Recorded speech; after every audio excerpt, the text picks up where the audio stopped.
thank you, John, for hosting. Wonderful. Thank you very much. All right, next slide. So let's how to stay connected. I am so sorry. Let me put this into a view that is easier for everyone to see. I think single page will allow you to flip. Single page. Okay. I think. I just didn't know if there was a presentation. Maybe not. Maybe not. Okay, I will just keep it centered on this page. So staying connected.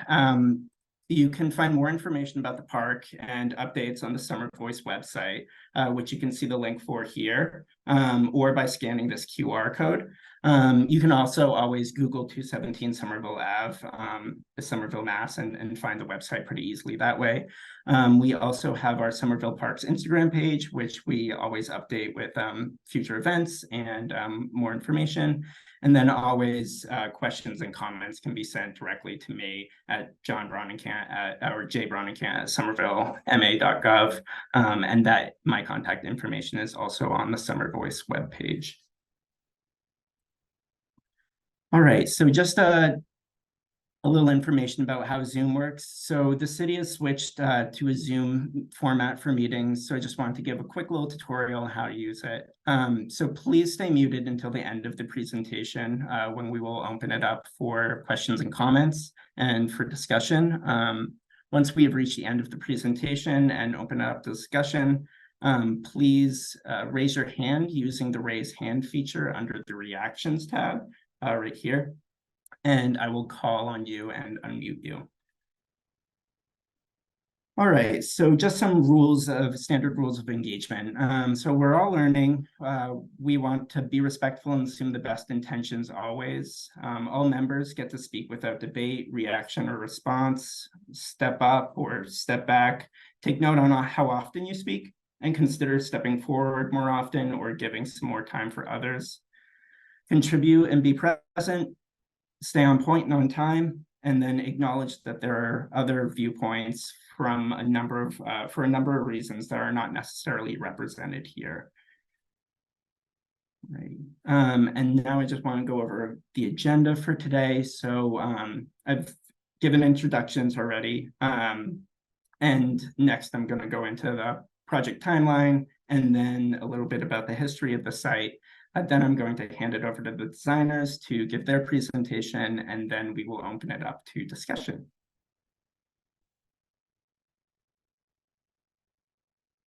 Right, so the project timeline.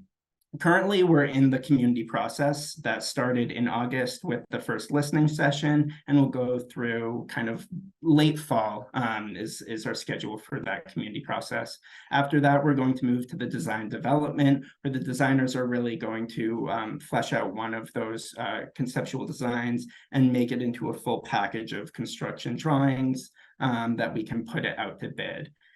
We're looking to put the project out to bid for construction in late winter to get good input from contractors, and then we hope to start the construction of the project in the spring or summer of 2024 with a anticipated opening of the park in summer of 2025.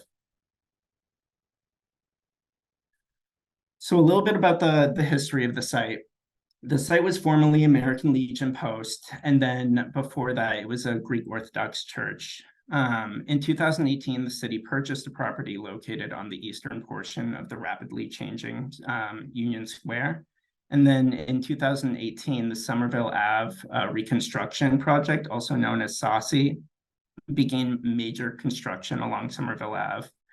Then in 2019, the Public Space and Urban Forestry Department applied for a Community Preservation Act grant, so CPA, and was awarded that grant for the design of the 217 Somerville Park.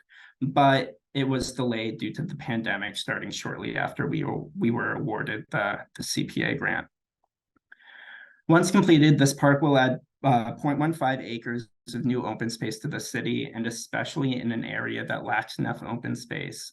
I know 0.15 acres doesn't seem like much, but in as dense of an area as Somerville is, this is actually a meaningful amount of space to add. Next slide. So this park is positioned in a great spot to act as a connecting piece of open space, creating some relief along the road of Somerville Ave. This park is a good connection from other parks in the area, acting almost as a keystone park in between Union Square on the left and the future art farm on the right. This is one of the reasons this park is positioned in a critical spot to connect these open spaces and expand on our network of open spaces in Union Square. And with that background complete, I would like to introduce the design team, Crowley Cottrell, and I will hand it off to them. Thanks, John. Hi, I'm Naomi Cottrell. I'll just jump right in. And I'm joined by Leah Broder. We have been working actually with Somerville over the last year, 18 months on Junction Park also in Somerville. I'm also joined by Rachel Tolano from our office. Just a little bit about us.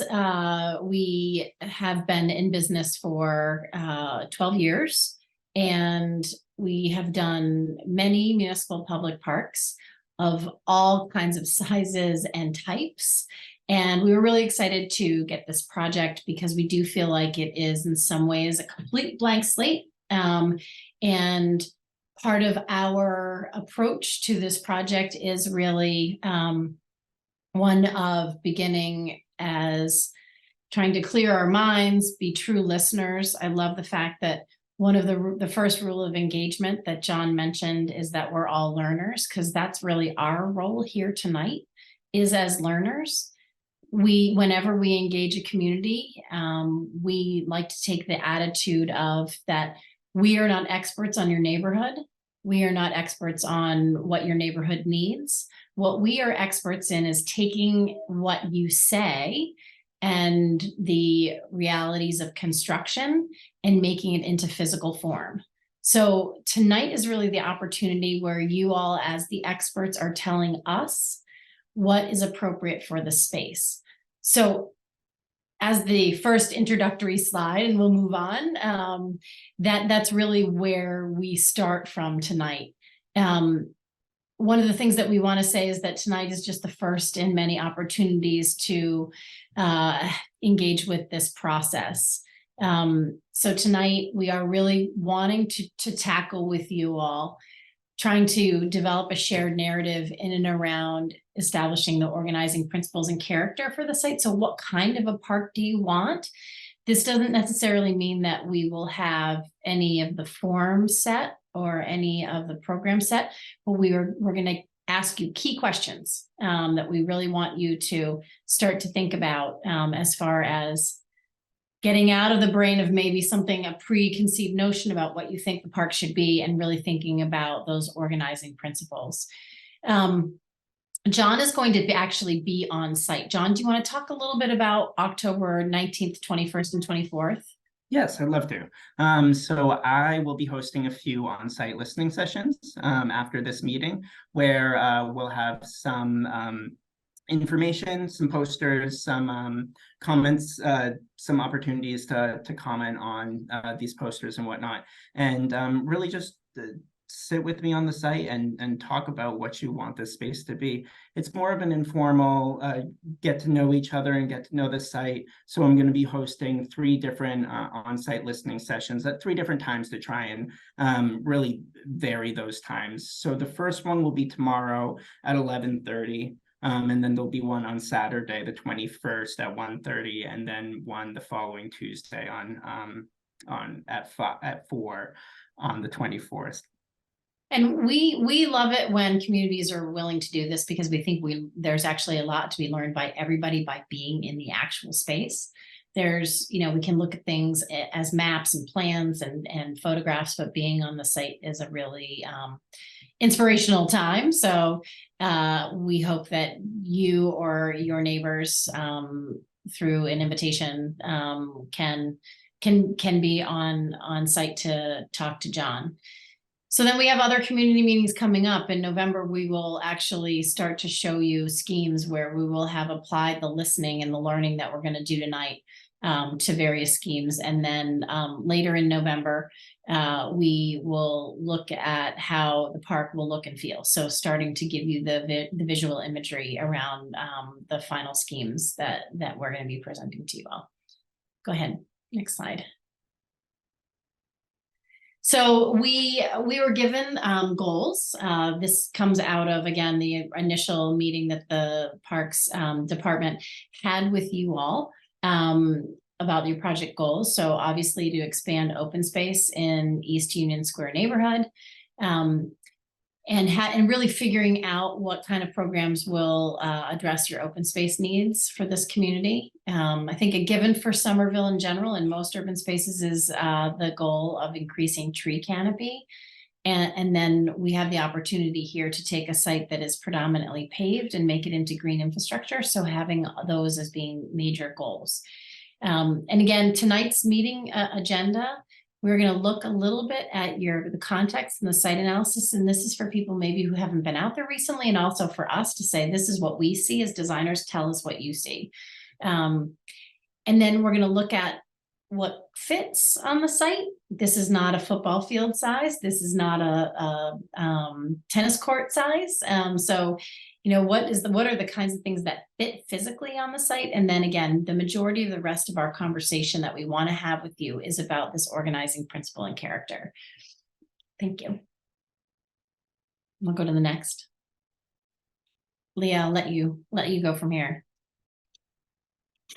So when we're, well, thank you for the opportunity. I'm really pleased to have another chance to work with the city of Somerville and make a positive impact in the open space network.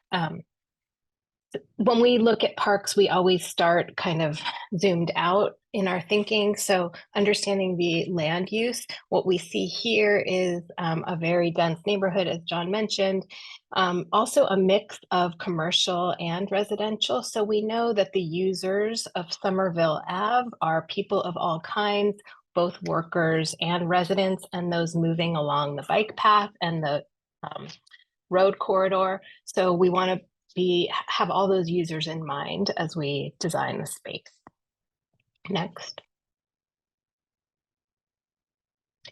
Also, just thinking about this neighborhood, which is really a pocket that has some kind of physical boundaries to it. McGrath Highway prominently on the east, the Green Line on the south. And then we can think about Prospect Street and Union Square as kind of functional boundaries on the west. Same with Washington Street as it begins the slope up to Prospect Park. Next.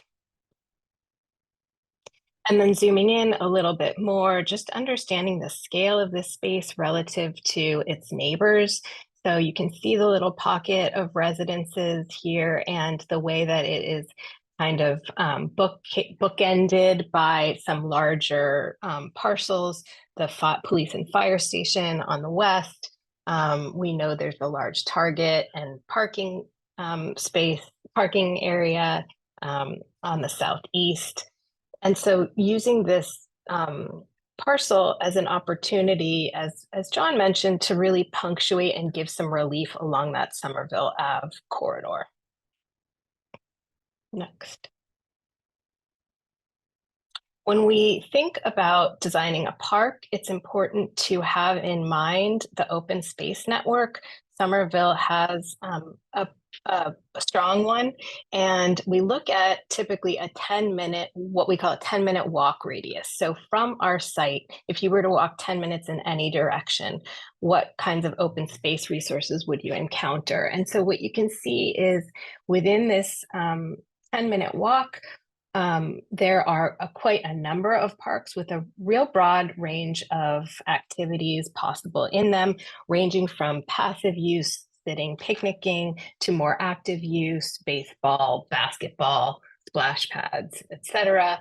dog parks. So really there is a pretty diverse set of open spaces within this 10-minute walk radius. Next. We'd like to also zoom in and think about the 5-minute walk.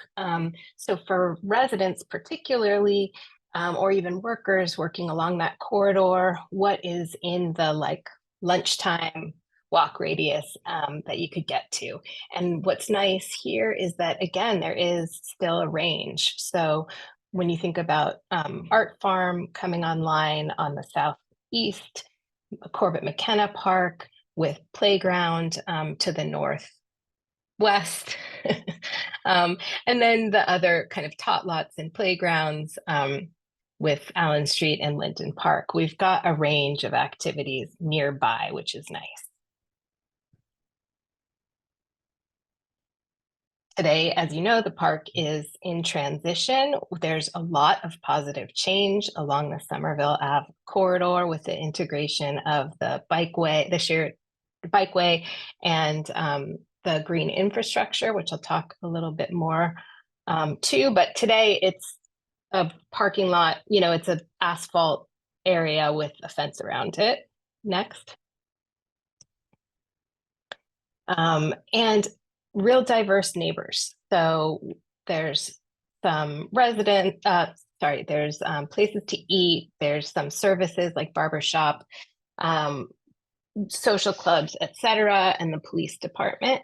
So all kinds of people are nearby, and we're going to think about all those people as we design. Next.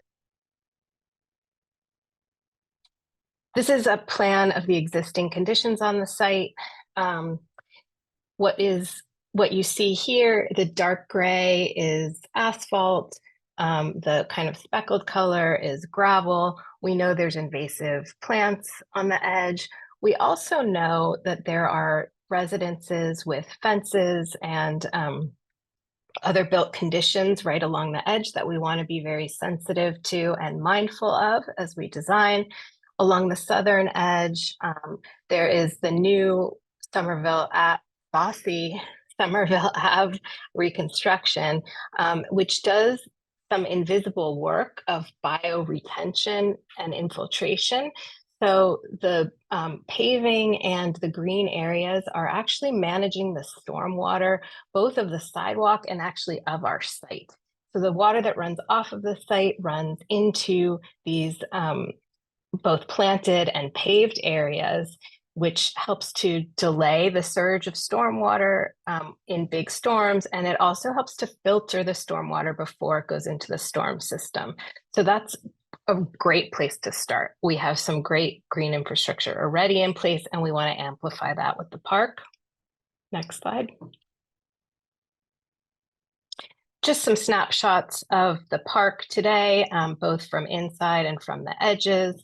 So looking at the residences and understanding what is built along the edge, and our intention to be conscientious about about maintaining the private property and being sensitive to the neighbors, but also wanting to replace the surfacing and eliminate invasive species, amongst other things. Next. And then the streetscape, we know that Somerville Ave has gone through this, I'm going to say it again because I love it, saucy reconstruction, but also Rossmore Ave sidewalk is partially reconstructed and partially not. And so the park will be an opportunity for us to do some sidewalk improvements there as well. Next.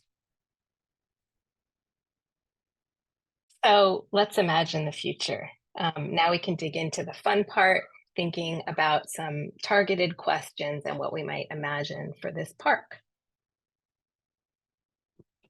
In our first listening session, which was in August, we heard a number of ideas. The most repeated one was about a kind of passive use park, so place to rest, sit, be in the shade. We also heard interest in play, splash pads, water elements, educational elements, the importance of accessibility, and plants. So, yeah, go on. Leah, would you explain the size of the Sure. and all of that just for fun? Yes. Yes. So this is, we call it a word cloud, and we've given weight, heaviest weight, meaning the largest words were the things we heard the most. So the things that are the big text represent things that were repeated by multiple people. The intermediate sized text, fewer people, but multiple people. And then the smaller text was we heard, but wasn't repeated by many people. Miyawaki forest, just because to some that's a new term.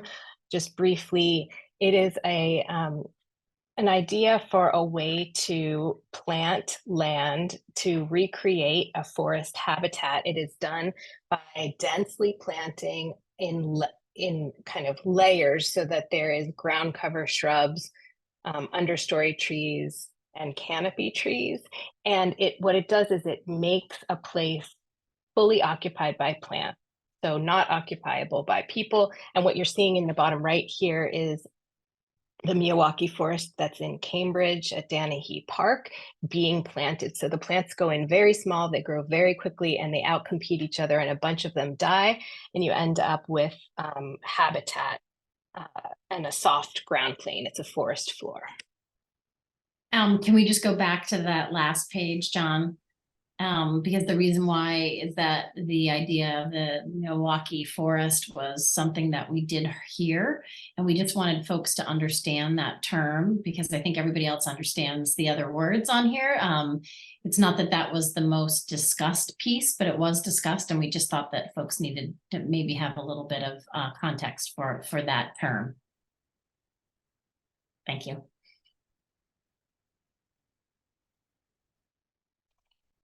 And then thinking specifically about the site, so we want to be mindful of the context. We looked at the walk radius and what we have around us, but we also want to be mindful of the scale of the actual site and what is reasonable to have on it in terms of space.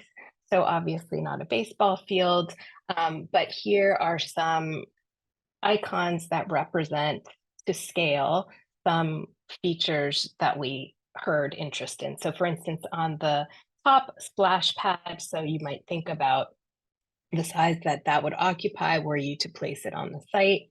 Picnic tables relative to the site, playground equipment, so a slide or a climbing structure, swing set, and then at the bottom, that Miyawaki forest, so the scale that it is that you just saw in the photograph. So just starting to think in real terms about what's possible. Now I'll pass the torch to the mic to Naomi, who's going to walk us through these kind of strategic questions we're asking. So this is where we want to just set the groundwork for just common terms that we want to have people respond to and talk about. We did hear in the listening session the idea of a passive park as opposed to a really active park was something that we heard. Although then we heard splash pad, play areas.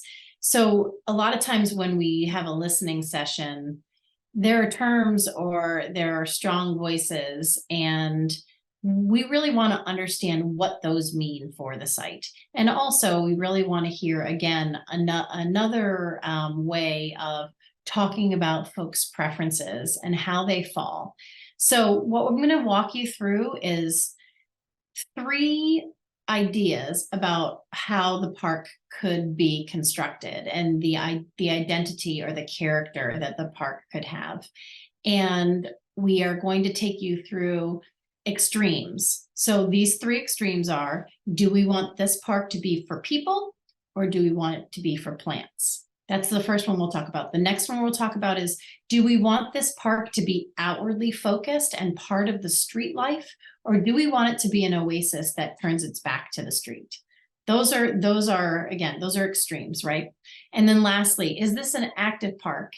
Loud, noisy, lots of things to do, or is it a passive park that's really quiet?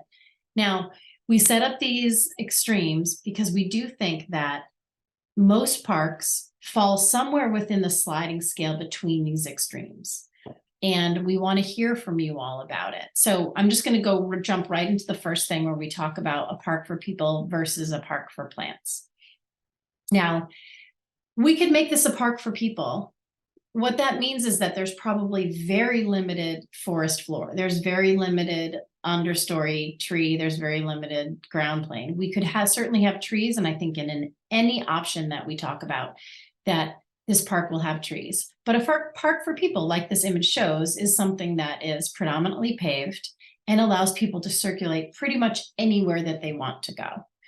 So if you go to the next slide, what that might look like on our site may be that we have very limited planting. We might plant a buffer so that we can be responsible neighbors.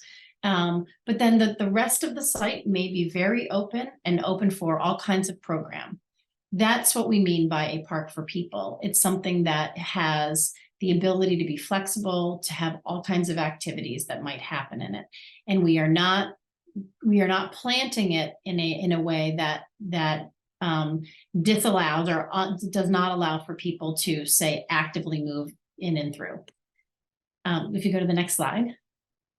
So a park for plants, the extreme other side of this sliding scale would be something like this Miyawaki forest at Danahy Park in Cambridge, where the entire space, and if we were to take this idea, we would take this entire space and put it into our park. If we were to do it at the scale, it would leave very little, if any, room for people to actually be in the space. So when we say something like a Miyawaki forest, what it means is that it is an area that is for planting. It is not paved. It is not for circulation. It is not actually for human occupation. It is for habitat for plants and for that natural ecosystem. Now, as John's sliding his cursor back and forth, what I want you all to think about is where within the sliding scale, from a park that's predominantly paved, that lets people walk everywhere, to a park that is fully planted, where do we want this place to fall? So if you go to the next slide, as an example, so again, this is what it might look like at our park. We might plant the whole thing and just have a very small or singular path that goes through it. And it allows people to get in there and stroll, but it doesn't necessarily give lots of space for occupation. That's an example of what could happen at the site. Next slide. So then there are lots and lots of ways that we can slice this up, where there are places that are parks for people and parks for plants. The example on the left-hand side has both. It has plants and people, and maybe it preferences people a little bit more than plants. The example on the right is a park that is very much about plants. It's about seasonal interest. It's about biodiversity. It's about pollinators. And it allows people, but the people don't take a very major role. Next slide. Okay, so that's the first of our sliding scale. So remember that, and we're going to come back to it. People and plants and where we fall in between. Leah? So another framework that we can use to start to imagine what we want for the park is thinking about the focus of the park. Will it be an outward focus? Is this park about connecting to the street, the adjacent streets? Or is it an inward focus? This park is about turning the back to the streets and really creating a kind of separate oasis. So next, what that really comes down to in a lot of respects in terms of the physical expression of the park is how we treat the edge. So if it's an outward focus, the edge dissolves and the surface is continuous with the adjacent sidewalk. And so what you're seeing here is Kenny Park and Davis Square, where the plaza, which is a seasonal splash pad, comes all the way to the sidewalk. And so there's a real fluid movement from sidewalk into the park. There's movable furniture that can come out onto the sidewalk. It's really outward focused at that corner. Next. If we were to do this on our park, it might look something like this. So again, a kind of a paved surface that moves all the way onto the sidewalk, open space that is occupiable, movable furniture, and a real kind of active or open expression really as it relates to Somerville and Rossmore Ave. We still think, and we're still showing a planted buffer. I will be interested to listen to what you all think about that. It's our instinct when you have a park adjacent to residences to give yourself some physical space from the residences, and a good way to do that is using plants, but we're hoping that you'll have some insight for us on that topic. Next. Inward focus does the kind of opposite. So this is Armenian Heritage Park in Boston, which when you look at the aerial photo on the left, you can see that there are actual edges created with planting and walls that separate the park or the center of the park from the street. And in this case, it's a labyrinth, so the activity of the park itself is really focused on the center and making your way to the center. There's still seating along the edge, there's planting along the edge, but the focus of the park is inward. Next. What might that look like on this park? It might be that there is a kind of densely planted area that that creates a buffer along the edge, both the residential edge, but also the street edge, and identifies some distinct entry points, and then has a central occupiable space with program elements. Next. And so what would a hybrid look like that has some elements of outward focus and some elements of inward focus? So we look again at the edge condition. This is Clarendon Avenue Park in Cambridge, another corner lot. And what you see here is a physical separation from the sidewalk created with seat walls. So it's occupiable, people can sit and hang out along the edge, but it does isolate the entry points of the park, which makes the park not suitable for big concerts or things like that, but more suitable for smaller gatherings. Next. This is that same park, and you're seeing on the right one of the entry points into the park, and you can see how they've created a little seating area, so starting to really activate even just the path to the inner workings of the park. So it's this kind of hybrid. We're not at the edge, we're inside the park, but it's kind of an interstitial space using plants and paving and seating. Next. This is another entrance point into the park. So from the residential street in this case, the previous one was from Mass Ave, which runs along the bottom left corner of the plan. The residential street, Clarendon Ave, is right, that's correct. And so here you see the entry point and creating an edge from the adjacent residences, in this case, using a combination of plants, fences, walls along that back edge, and then the more active paved area, or the more people-focused, inward-focused area, has gaming tables and seating, etc. Next. Hey, Leo, what park was Yeah. this? There was just one quick question about. It's Clarendon. It's called Clarendon Avenue Park. Perfect. And it's bigger. We've cropped it in this image. It's actually pretty long, but I think and it's separated into rooms, but this first room that we're looking at here, I think, is about the scale of the 217 Somerville Avenue site. Thank you.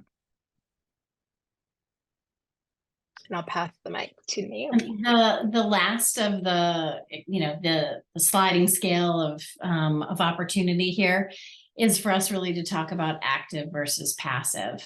you know, these things, they do kind of layer up on each other. Obviously, if you have something that's highly planted, it's going to be relatively passive, but we want you to think about these things as different, because you could have a park that's about people, that's very little plants, that's still very passive. So we really want to clarify these as separate ideas and start to think about this again with the shared narrative that we're going to write about what we'd like here.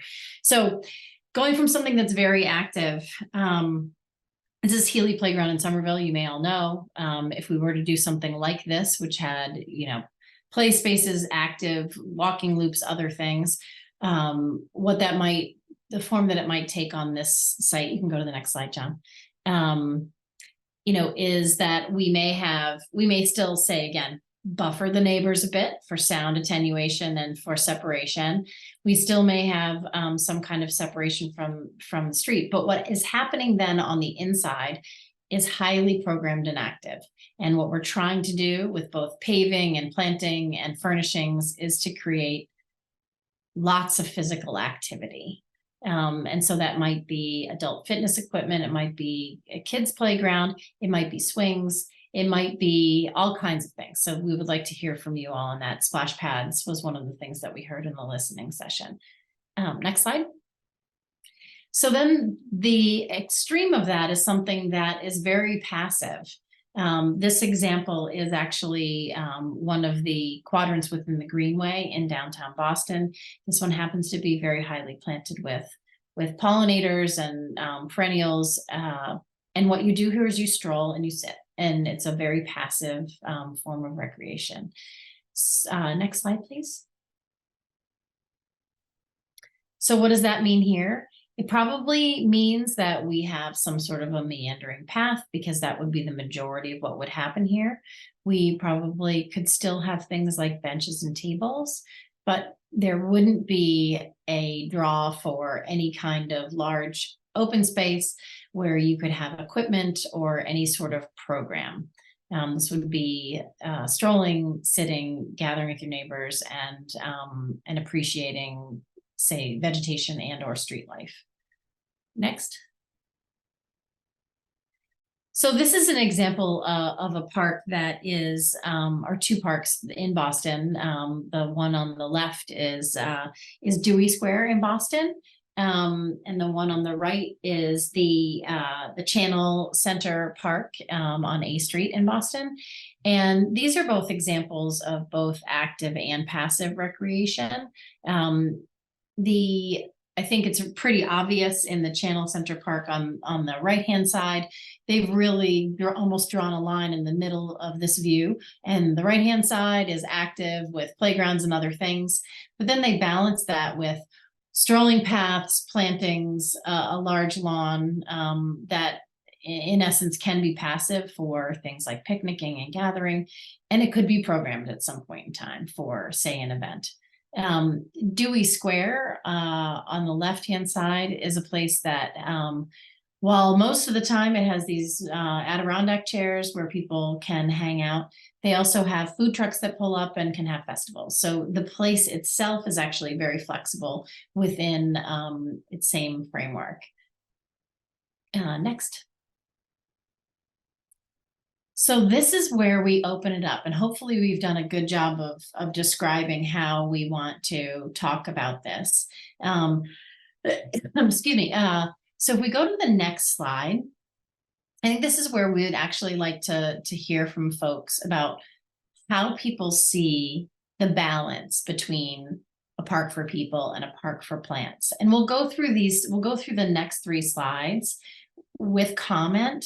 And you're welcome to comment on all of these, and we can sort of toggle back and forth. But first, we'd love to hear, especially for folks who were interested in things like the Miyawaki forest and lots of plants. We would love to hear how you all think the balance should be, where on the sliding scale people and plants can live in harmony. And I just want to remind everyone that please raise your hand using the raise hand feature under the reactions tab, and I can call on you to unmute yourself. JJ. Hey, are you guys able to hear me? I'm unmuted. Yes. Yeah, great. Cool. Well, thanks for the presentation. It was really informative, and I like the way that you're thinking about this. I actually had like a question though to begin before I answered, because it seemed like when you talked at the beginning that the park is pretty small, right? The space isn't enormous. And so I'm just sort of wondering conceptually from your experience doing this, do you find that because the space is like maybe constrained, that like it does better if you come up with a strong theme, right? I think like everyone would sort of want to stay in the middle of a lot of these, but if you try to make it a play space that's sort of passive, that's sort of planted, that's sort of active, does it end up sort of not succeeding at the end?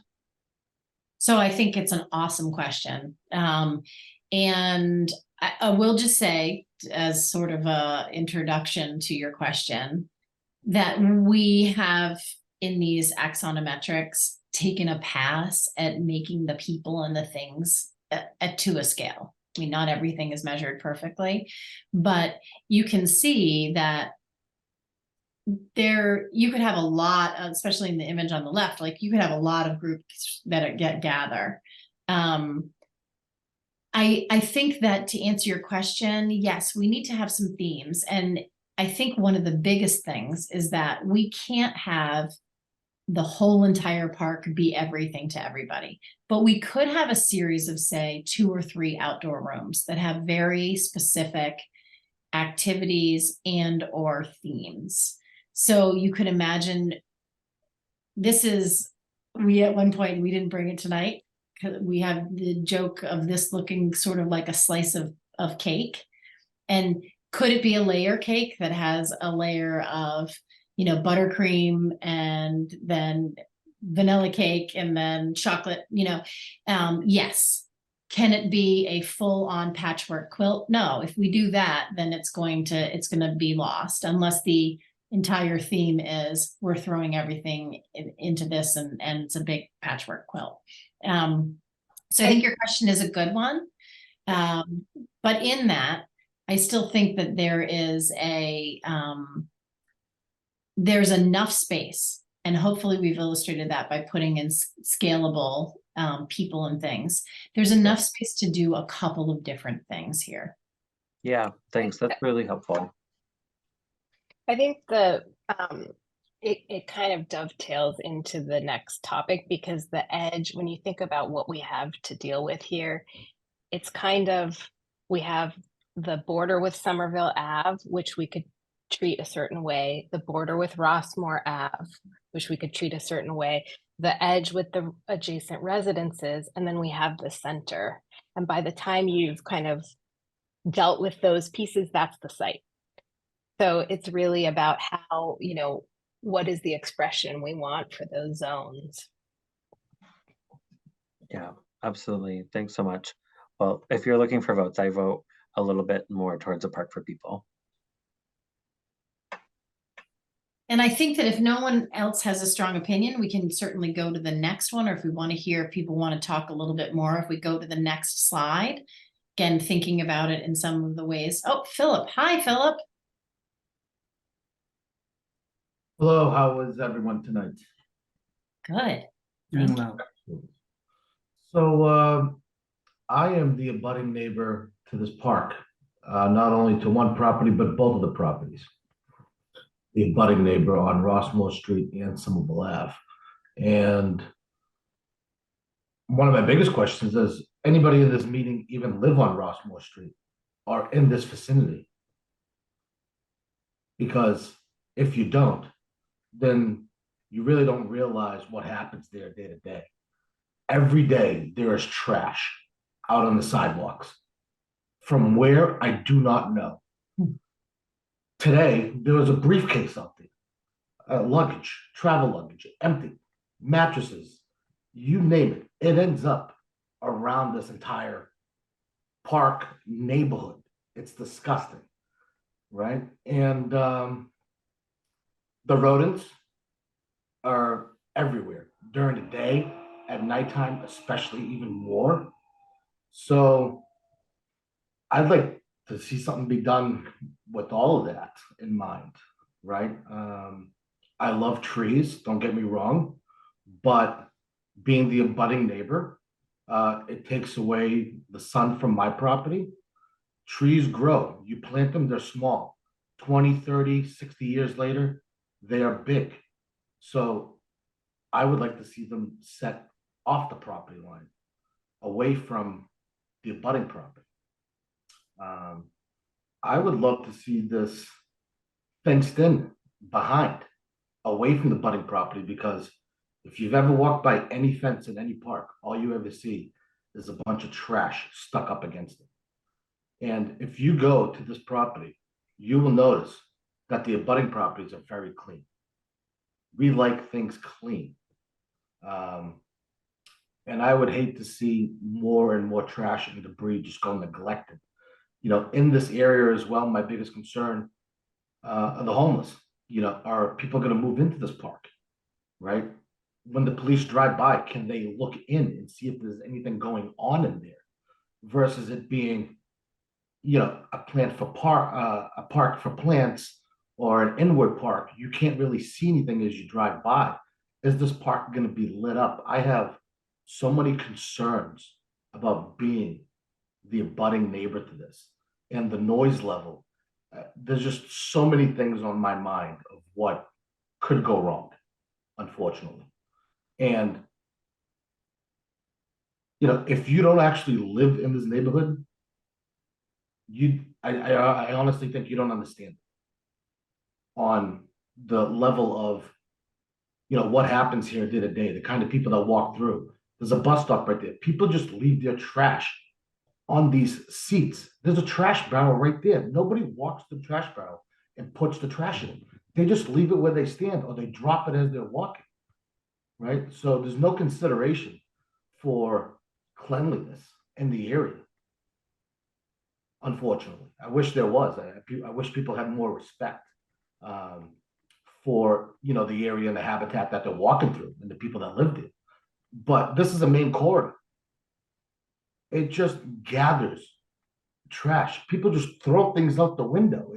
It's insane what I see. And, you know, the city of Somerville does a good job, but let's face it, this is not the Boston Common. There is not staff there every single day cleaning up. So I have a lot of concerns, a lot of questions moving forward. And being the budding neighbor, you know, I would love to be heard on what I think is appropriate for the place. I think all of your comments are really helpful, and I hope that everybody can take that to heart in hearing. Philip, I would love to have one bit of clarification on what you're saying when you said I would like to see the park fenced.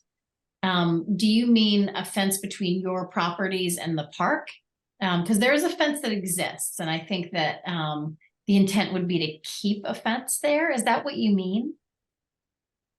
I definitely would like to see a fence there, a new fence. Okay. Not a fence And I just want to rest assured that that's the intent, that there would be a property boundary fence that would remain, and if it needs repair, that would be part of the work. So that is definitely that should be on the list of the things that we were absolutely doing. So I want to let you know that that's certainly what we plan on doing. I would also like to see that fence pulled away from the property line. That I can't speak to, but there will be a fence, you know, that separates the park from your property. And the reason that I asked for that, I'm not asking for 10, 20 feet here, because at the end of the day, by any public space you walk by, all you see up against the fence is trash and debris. And Philip, I can also jump in here and answer that concern. So we can also look at other measures to kind of buffer that. So if this fence line stays on the property line, we can look at, you know, although plantings might collect trash, we can look at other options that may kind of increase that buffer, but not necessarily moving the fence line in any direction. And just to go on about some of your comments, I completely agree. A lot of these are very valid, and issues like trash and homeless are concerns that we believe will be resolved once this park is constructed. Because once the park is constructed, we'll have trash bins there. We'll have the big bellies where rats can't get into them. We'll have a DPW maintenance contract. DPW will have a maintenance manual, and they'll be responsible for taking out the trash daily and taking the trash out of these beds. And once it becomes a full park, it will be cared for a lot better. I also, and then just, oh, oh, sorry. sorry, go ahead. No, I thought you were finished. Go on.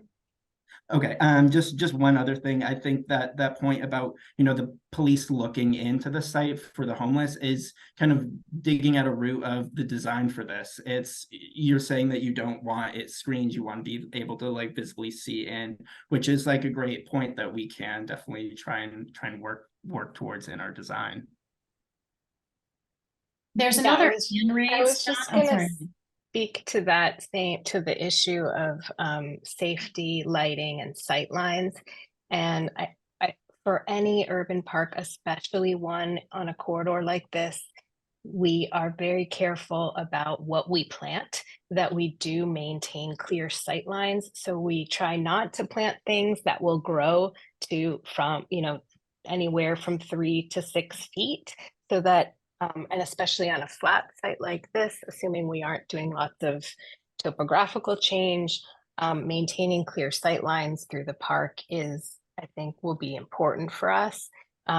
Is for the question about lighting. I think lighting is also a critical part of this park. We know that it is going to be, or we assume that it will be used during working hours by the workers nearby, but as we know, in the wintertime, that includes dark time. So using lighting that is dark sky sensitive and not going to bleed into the abutters, but will light the occupiable spaces, I think will be something that we are working on as well.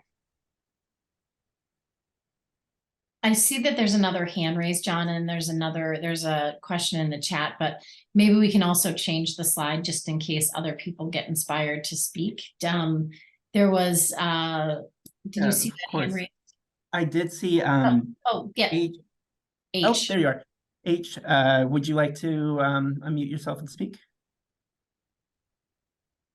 Sure. I'm going to apologize first if someone walks through and it's loud. I'll have to mute myself, but I'm very excited to see that we're going to put a park here. My concerns, I sense noise. Hold on a sec. Maybe you should come back to me. I'm sorry. It's honestly not too loud if you want to ask your question, but we can also happily circle back. Okay, perfect. We will circle back. Let's move to the next. Yeah, let's move to the next slide. And then Aaron Grenier had a question regarding. JJ had a question regarding the maintenance of the park, as opposed to the kind of maintenance that's happening on Somerville Ave. I'm just not clear as to what the maintenance, the weekly, monthly maintenance on Somerville Ave is.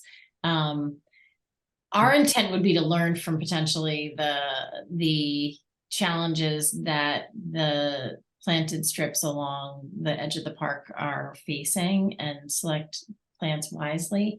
But John, can you talk a little bit about the maintenance and upkeep?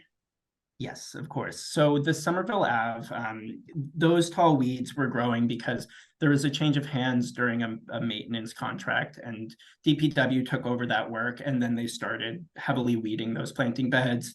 We've spoken to the contractors, or Capital Projects has spoken to the project managers, and we've gotten plants replaced in those beds because the weeds were growing over so much.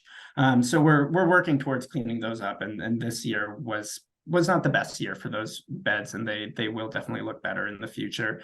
And then our parks definitely do get more maintenance. There's seasonal maintenance that they do for the plantings. Then there's daily trash and cleaning maintenance that they do. And then there's kind of weekly maintenance. If there's spray heads or playground features, then there's check-ins for those, like water features or playground equipment. So kind of as this design really fleshes out, we'll work on a maintenance manual. We'll deliver that to DPW and speak with them about how to maintain this park. And obviously, as we work to design this space, we're going to be working with DPW to figure out what they can handle and how we can design something so that they can handle it and it won't become weedy or filled with trash or anything. Thanks, John. That's really helpful and encouraging. Of course. Thank you. And then there was, let's see, I'm just reading this other comment. I might Okay. just go down the list and kind of read these, just so I know in this recording, people won't be able to see these comments in the recording. So I'm happy to just read them out loud for reference. So Aaron said, I would trend towards people-focused because this site does not have a ton of lingering areas close by. So have a bit more of an opportunity to gather would fill a need. And then JJ commented after after Philip was speaking and said, I do agree with Phil that we need to keep cleanliness in mind. Somerville Ave doesn't get a ton of attention. The tree wells that are planted on Somerville Ave grow chest-high weeds this summer. Will the park be kept up? Yes, we just answered that one. And then Aaron asked that the issue of homeless people won't be solved by police patrols. It will be solved by helping people who are in need and don't have houses and a lot of affordable housing, but don't think that's in the scope of this project. Yes, it's not in the scope of this project, but we are working with different departments in the city of Somerville to work on the unhoused community and try and shape better spaces for them and try and provide them with the services they need. And then the final comment was, just from Holly, my apologies. John, we have a utility. Okay, that's just about Holly speaking later. Okay, so those were all the comments. And then Nicole has her hand up. Yes. Hi, can you hear me? Yes, we can. Hi. Thank you so much for putting this meeting on. I love that I love just hearing all the ideas and things. I just wanted to speak to accessibility on this, if I could. As someone, just a tiny bit of context. I have been speaking to the community a lot about accessibility, mainly about playgrounds through the participatory budget. I've been speaking a lot to my neighbors and was out at Fluff Festival, and really this has been a big opportunity for our family to talk to, our friends and neighbors about accessible play. And I don't want to speak for the community, but it's been overwhelming, the amount of support that we've gotten as a family. I know that in the presentation you said that there are playgrounds nearby within a 5 or 10 minute walk, but those are severely lacking accessible play structures. And, it sounds like this park could be kind of people focused, plant focused, a mixture of two things. And I think that's great. I think if there are play structures that we really need to focus on accessibility. I think it's time. Our community really needs it. There are children and adults with disabilities here. There are parents, wheelchair user. I know of a family whose dad is a wheelchair user and would love nothing more than to play with his child. And so I think it's just a really underserved need in our community. And I also love the idea of a splash pad. just because of the nature of, you know, that those are accessible.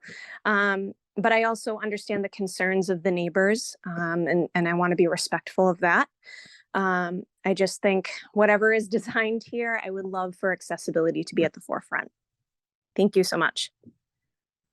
Nicole, I'm going to ask you some follow-up questions, and I am glad that you bring accessibility to the discussion and accessible play. We actually did the first completely 100% accessible, every piece of equipment and all areas of the playground for the city of Lowell, their first ever completely universally accessible playground. Something that I'm passionate about, that our office is passionate about. Whenever we do we didn't talk a lot about that this year because it's a flat site. But you know, we usually talk a lot about accessibility and about exceeding, you know, the minimum requirements when we are presented with a site that has a lot of grade changes. And so I apologize that we haven't talked about it tonight. To us, this feels like it's somewhat of a given, considering that it is a flat site. So, but I hear you with the selection of if there's any sort of active play program elements.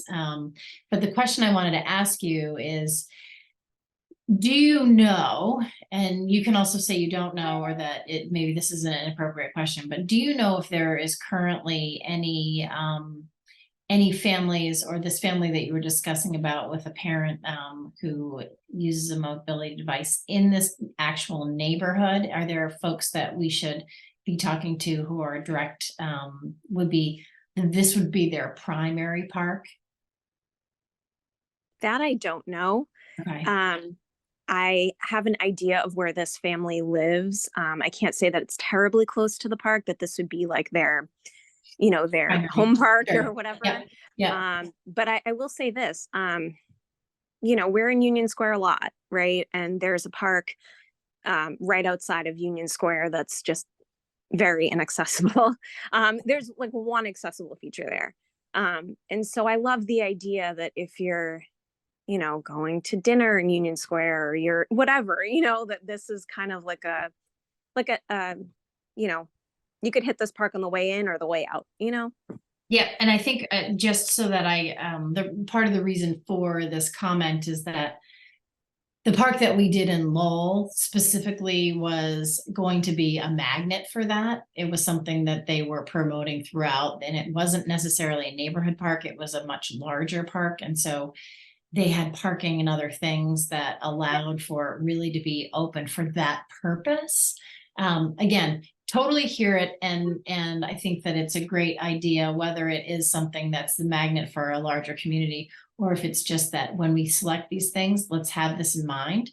I think that I just appreciate the comments. Wonderful, thank you. And then Holly messaged me and said that the noise behind her is gone. So Holly, if you wouldn't mind unmuting yourself, and you can speak. I'm so sorry. Utility emergency, people running back and forth. I'd like to echo what Nicole said about accessibility. It's very exciting to hear that you did what you call it, fully accessible. Yeah, universal. The term is universal design. Yeah. Love that one. I also like the fact that it doesn't have to say accessible or inaccessible. It just uses the term universal. Yeah. And then there's no discussion about whose side is more important. I am a part of the Somerville Commission for Persons with Disabilities. I have had a daughter who used a wheelchair, and we had a lot of issues, not just getting around the city, but very little park space was available to her.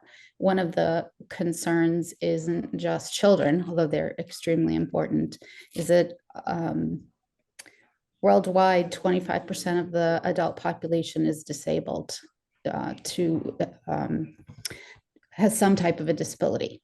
And we really need to build and design, not just in parks, but in our environments, so that 25% is included, or at least considered. And Philip, I'm very sorry to hear what's happened in the neighborhood. I think that's awful. I do hope that a park and a place in a well-lit environment where none of these things are tolerated, like rats and mattresses and such, would improve that. And I do agree there should be some barrier that you as a neighbor feels is appropriate. I always like to see art pieces, something, we have some of those areas along Mystic Ave that are beautiful painted murals. I know there's not a lot of space, but in the case where there can be things that are musical, either that you walk across and they play music, or you roll across, I should say. And sometimes they have things hanging from them you can run across. They're very low-key, basic types of things. Sometimes they're enjoyed by people of all ages. I don't know if you've ever been to the Perkins School for the Blind in Watertown and looked at their parks. They have a very large piece of property, and everything is universal design, and it doesn't look like it is a wheelchair park. It doesn't look like it's a special park. It just looks like a park. And the next thing I'd like to say is that when kids or people play together, they don't see that anyone's different if everything looks the same. And the social aspect that's learned in a park is so important for us.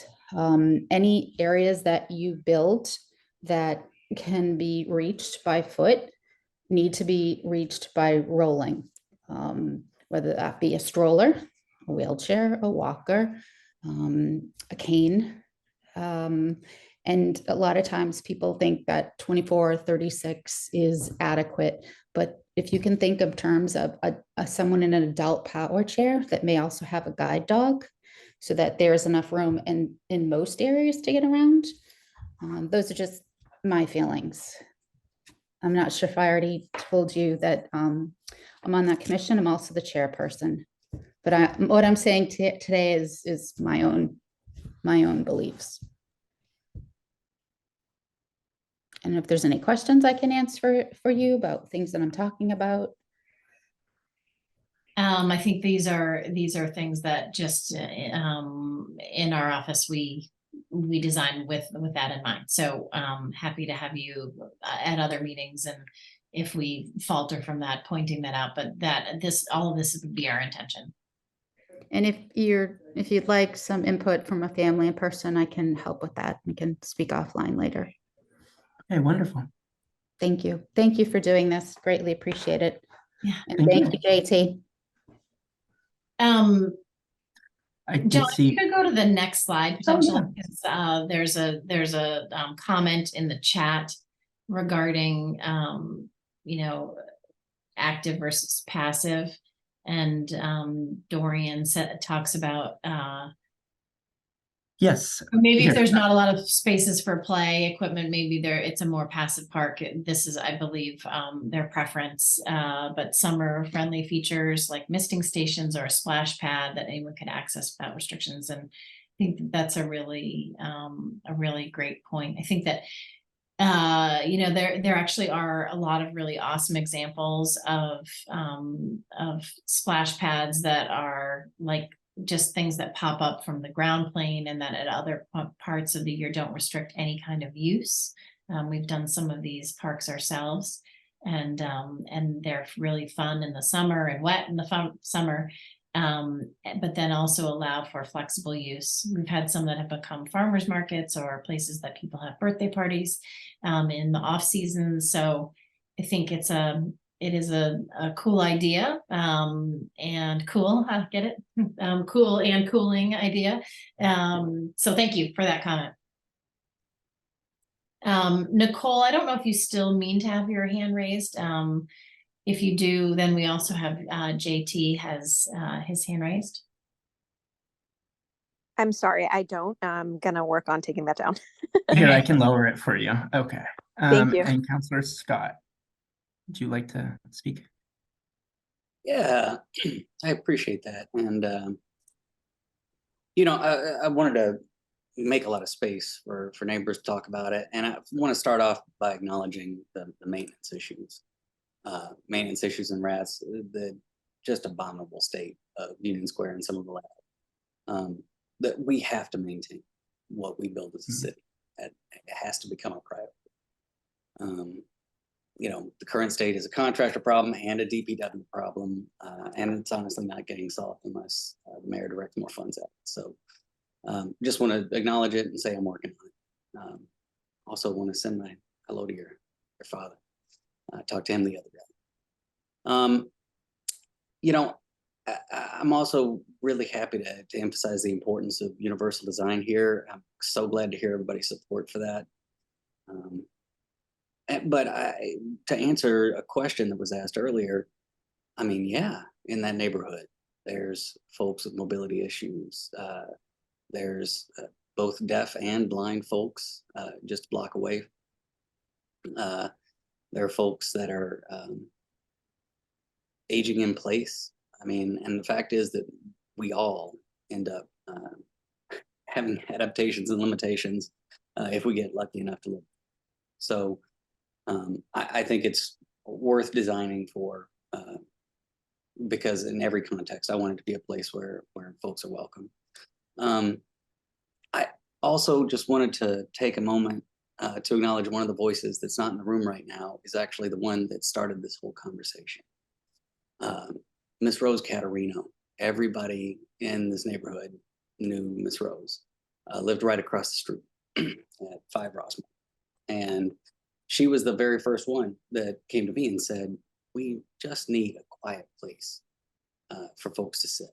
It's not something that was known very much about Miss Rose, but she was one of the loudest voices for trees to get planted all along Somerville Ave decades ago. She moved into Somerville in 1953 and lived the next 70 years of her life, and unfortunately passed away just this August. So, it was always her wish to see something that, biased towards the passive, that biased towards that inward focus. And, and her love of trees and plantings was well known. So that's just a voice I wanted to bring to the conversation. And, for myself, I really love all the comments that I'm seeing in the chat. I just really appreciate the thoughtful conversation by my neighbors, and also obviously the thoughtful feedback that y'all are providing to these ideas. So I got a lot of hope coming into this process, but ultimately, from my own personal preferences, I'd say they probably stick pretty close to Miss Rose's. But again, this is just the start of the conversation, so I'm always eager to hear more. Thanks. Thank you, Councilor Scott. And then, Philip, I see your hand. Would you like to speak again? So I noticed that you guys already have a few demonstrations of what this park could be. Are there any more that we're not seeing? Of these concept sketches, Yeah. are you speaking about? Yeah. So these are just very light conceptual sketches for this presentation to kind of get your minds thinking in the right direction. In the next meeting, we'll present more refined concepts. These are more of bubble diagrams than actual conceptual designs. You can correct me if I'm wrong, Naomi. Yeah, I think, Philip, the idea here is just to provoke these kind of discussions. None of these would be considered any kind of real plans. These are, to ask the question, would you ever do this? Would you ever do that? Next time when we come back after this meeting and the other sessions that John's going to have on site, hopefully with even more people, we will have more specific you know, we're going to morph these ideas and we're going to take what we've heard and show some different options for the way in which the space can be composed. So again, this is where we come back and say, we're not the experts on what your neighborhood is like. We want to continue to hear about that from you all, but we can take those ideas and say, okay, we heard this and this and this. And so we've tried some options on how to put those all together. So I don't think that anything that you've seen on the screen is going to be the scheme. Like, we're not picking one. This is to provoke this conversation and to try to illustrate it a little bit as far as the extremes of one choice versus the other. All I see from the illustrations here, I mean, they all look great, right? But on paper and actually being on site and how everything lays out, this is not that big. This is pretty small. And as I see a playground set, you know, somebody wants a water feature, and I just don't see how it all fits into a small area like this.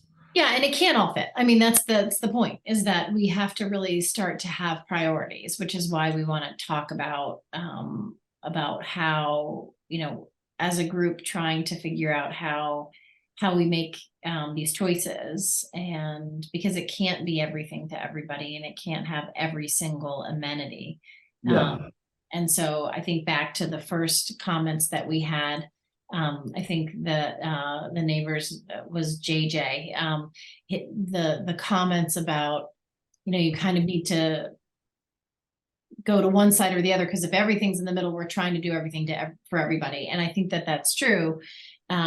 So that's where our work really comes in. We want to hear where everybody's sort of sensibilities lie, and then we'll come back to you with what we think is some reasonable spatial allocations of program and composition of movement and being in the space.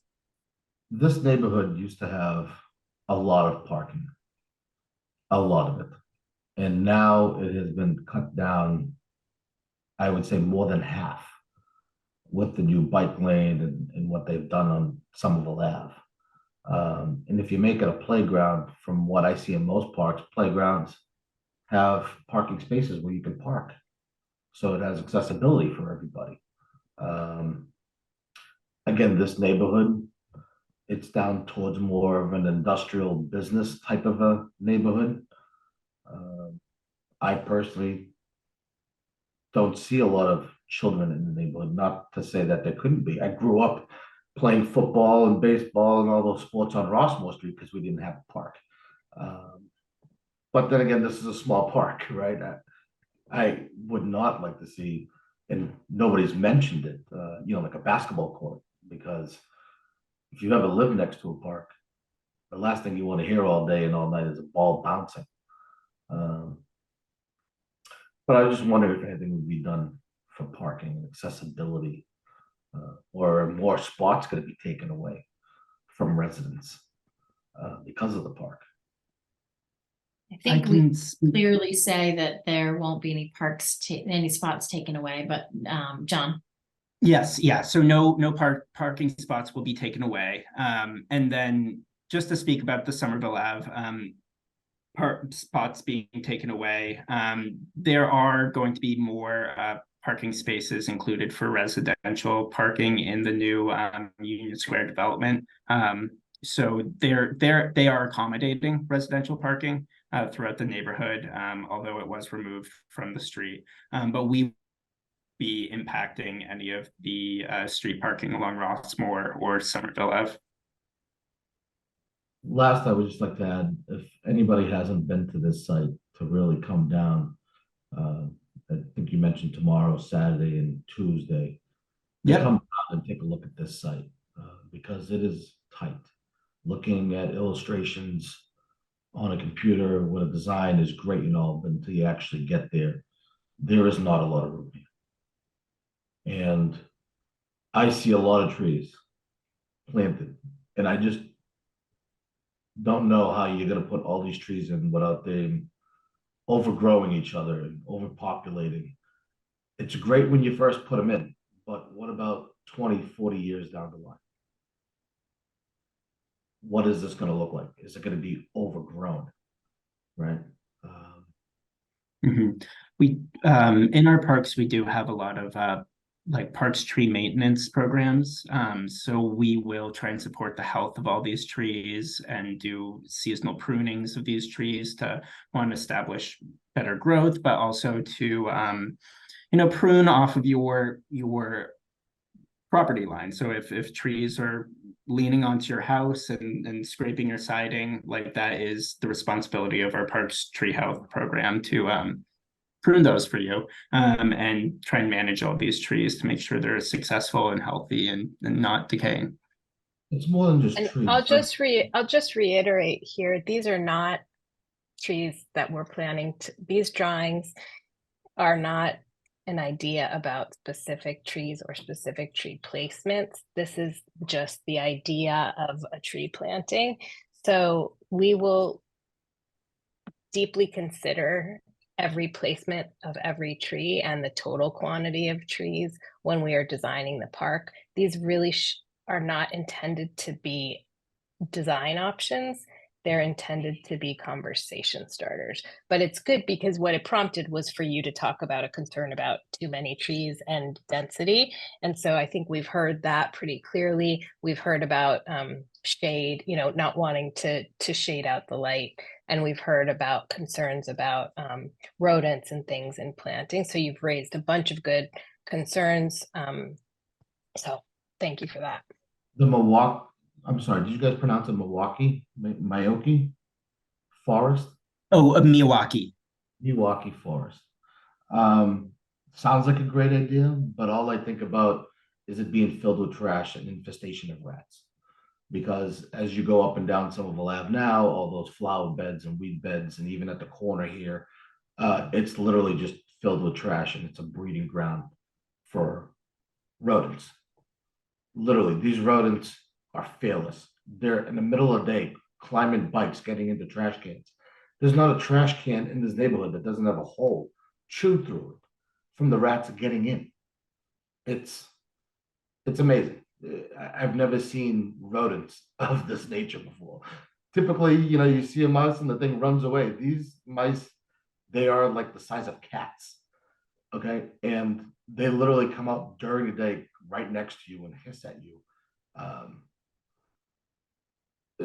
Low plant beds and areas that are just filled with brush and things of that nature is just a breeding ground for trash and rodents.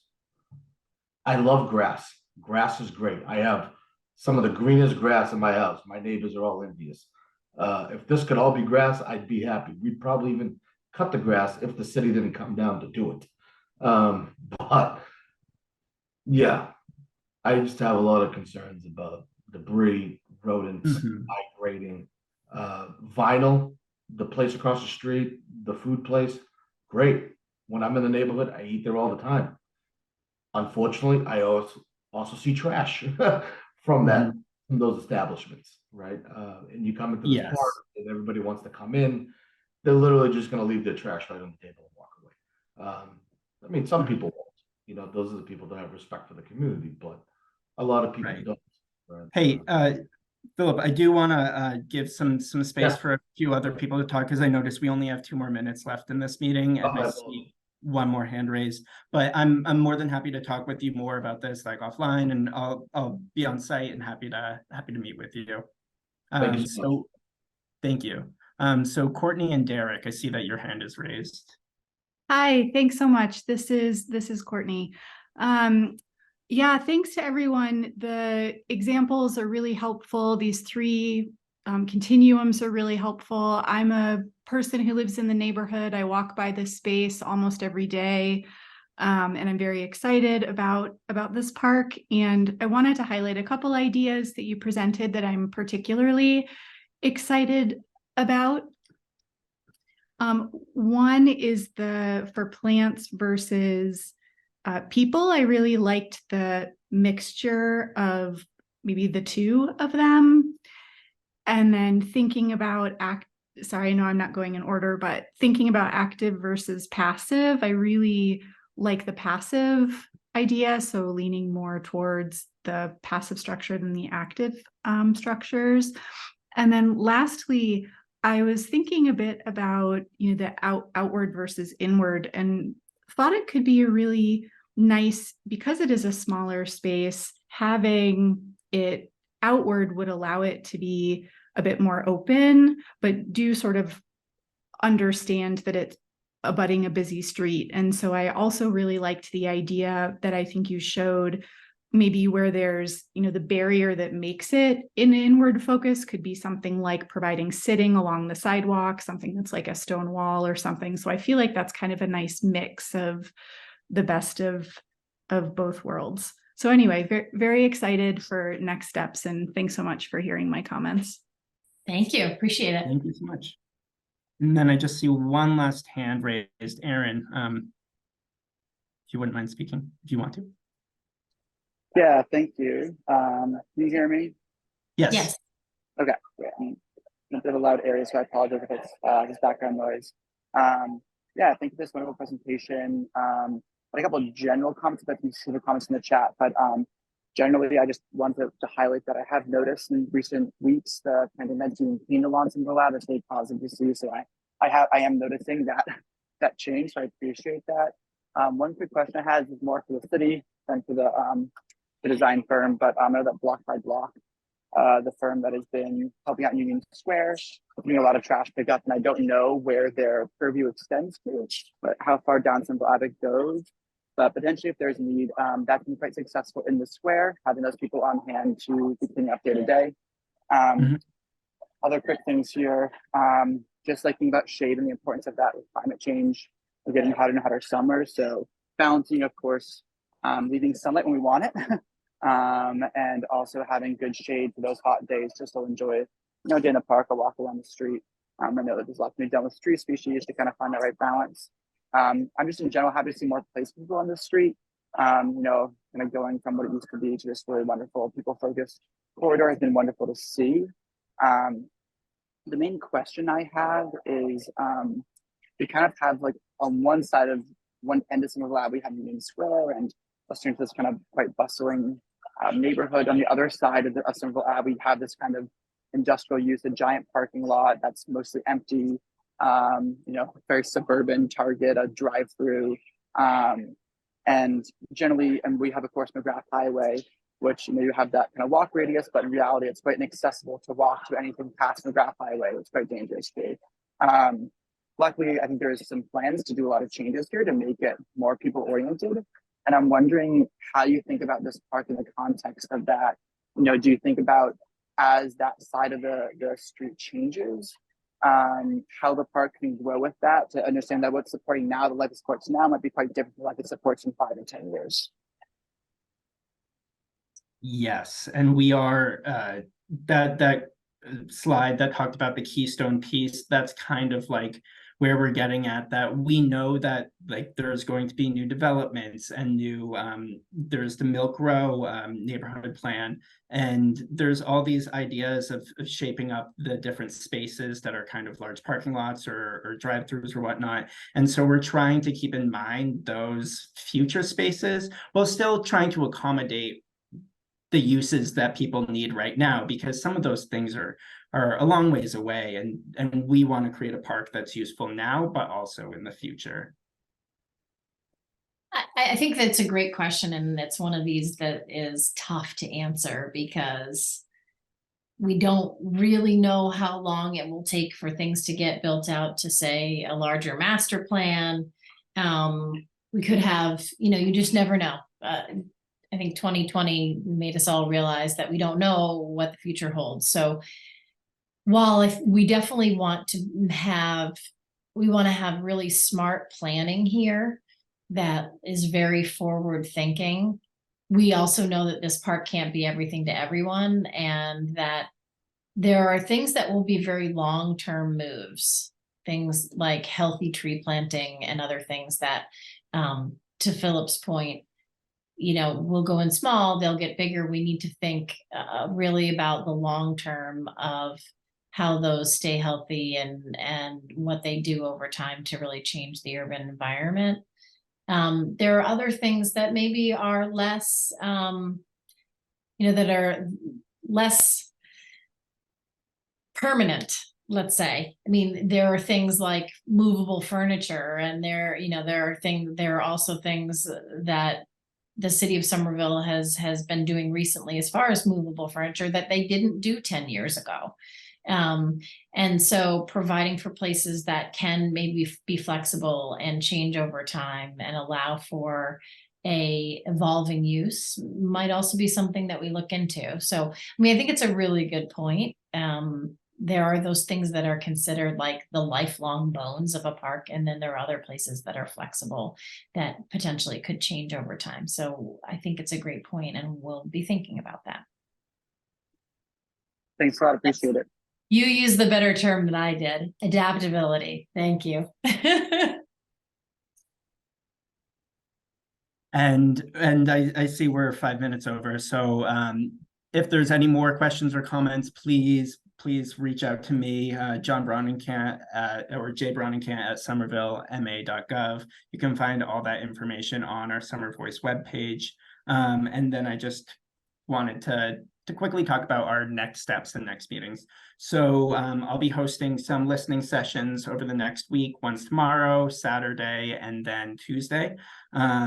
And then November 8th will be our next community meeting, where our design team will come back to us with a few conceptual designs, and we'll kind of push this design further. And then following that meeting, we'll have our third community meeting at the end of November, November 30th. And I believe the 30th is a Thursday, but the 8th is a Wednesday, and they're all at 6:30. And please always check the Summer Voice webpage for updates and information on that. And I really appreciate everyone coming out and providing such wonderful input on this. It's really, really helpful and really helping us shape the design of this space. Yeah, I also just echo that I'm really Please. grateful for your work on this, and for the thoughtful slides and discussion tonight. I just want to say to everybody, also feel free to reach out to me anytime, 857-615-1532, or just grab me as I'm walking down the street. But also I do office hours every Friday morning at 8 a.m. So if you'd like to come down and say hi, always welcome to have a conversation with a neighbor. But yeah, once again, thank you for your time tonight. Thanks for everybody who came out and offered such thoughtful presence. Thanks, everybody. Thank you, everyone. Thank you. Good night. Wonderful night.